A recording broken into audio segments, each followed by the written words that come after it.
This one may run a little longer. I'm experimenting. How much can people take of the Canons of Dort? We shall find out. This is rejection 6.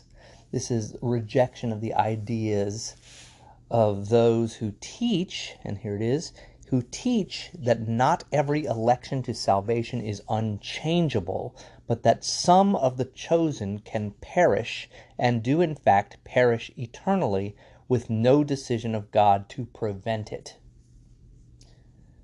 Ooh, that's a good one, because that's really off the mark.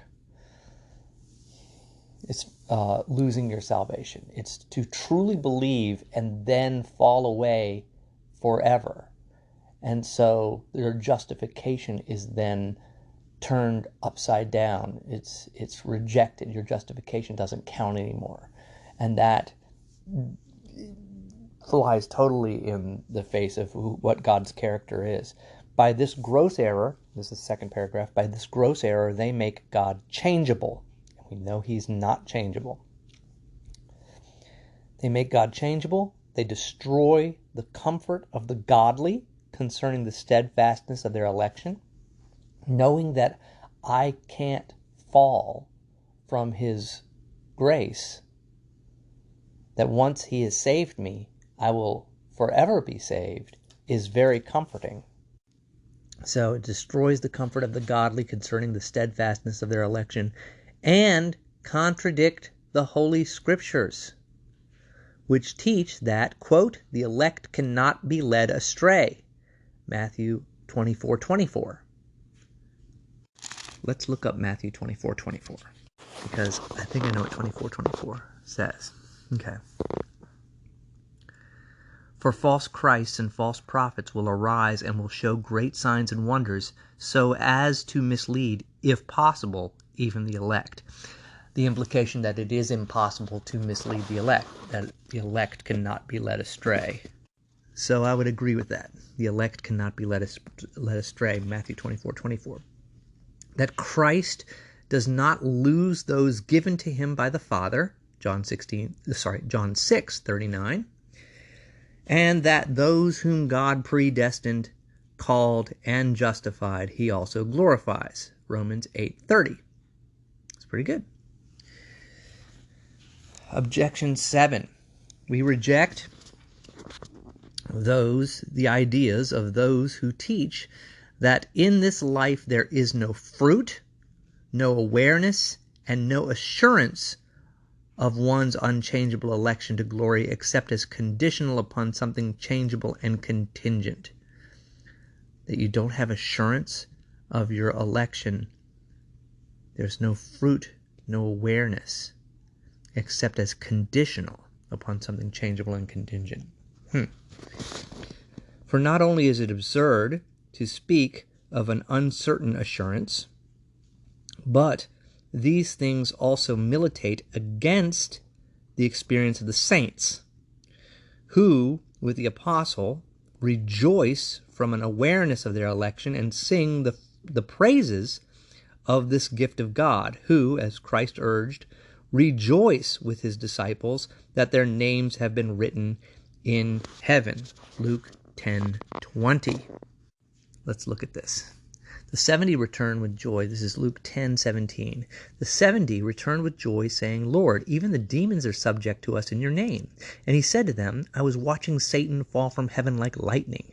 Behold, I have given you authority to tread on serpents and scorpions, and over all the power of the enemy, and nothing will injure you. Nevertheless, do not rejoice in this, that the spirits are subject to you, but rejoice that your names are recorded in heaven.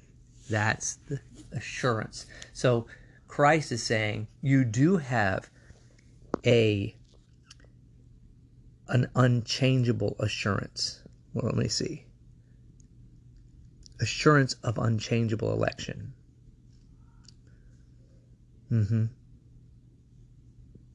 Let's see. And finally, who hold up against the flaming arrows of the devil's temptations the awareness of their election, with the question, who will bring any charge against those whom God has chosen?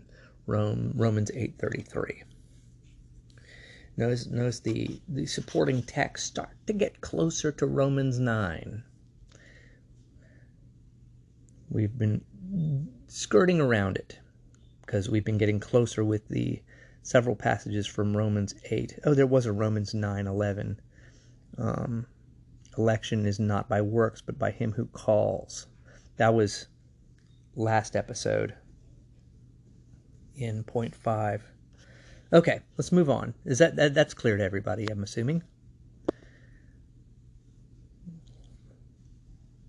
Part 8. We reject the ideas of those who teach that it was not on the basis of his just will alone that God decided to leave anyone in the fall of Adam and in the common state of sin and condemnation, or to pass anyone by in the imparting of grace necessary for faith and conversion. For these words stand fast. He has mercy on whom he wishes, and he hardens whom he wishes. Romans 9:18.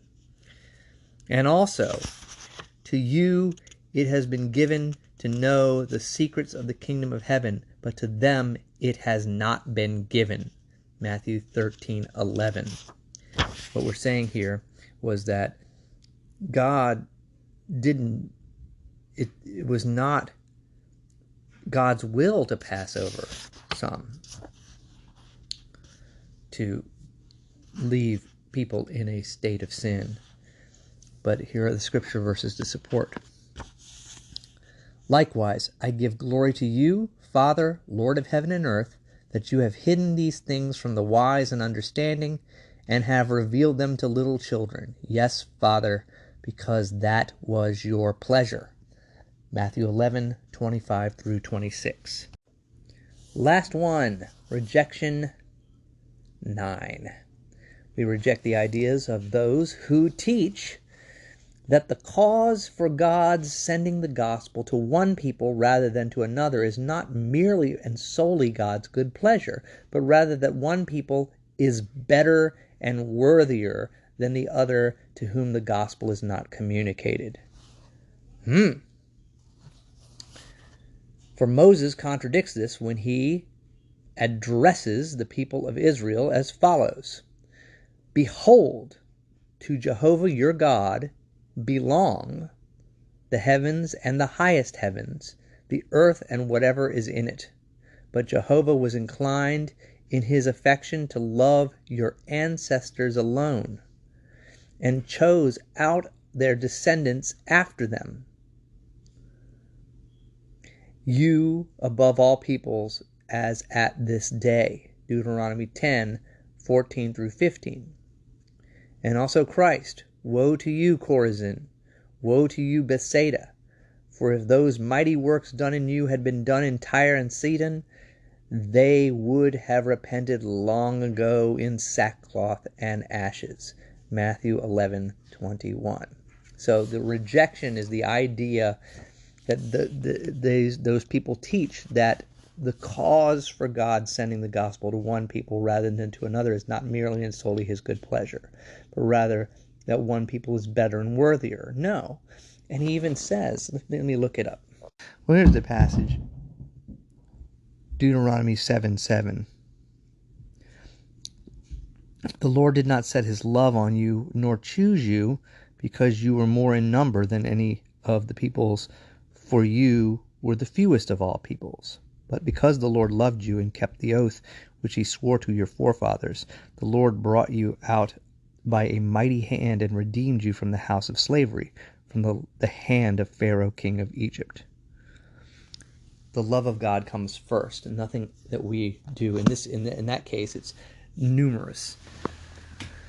You're not more numerous, but I think it can also include things like you're just not better people. There are no good people.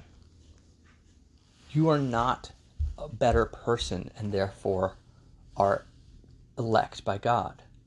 God elected you out of his own arbitrary will before you did anything. Okay, I'm going to stop there because that's the end of those rejections. And the next podcast, I will do the second main point of doctrine. And I'm going to see if I can go a little longer.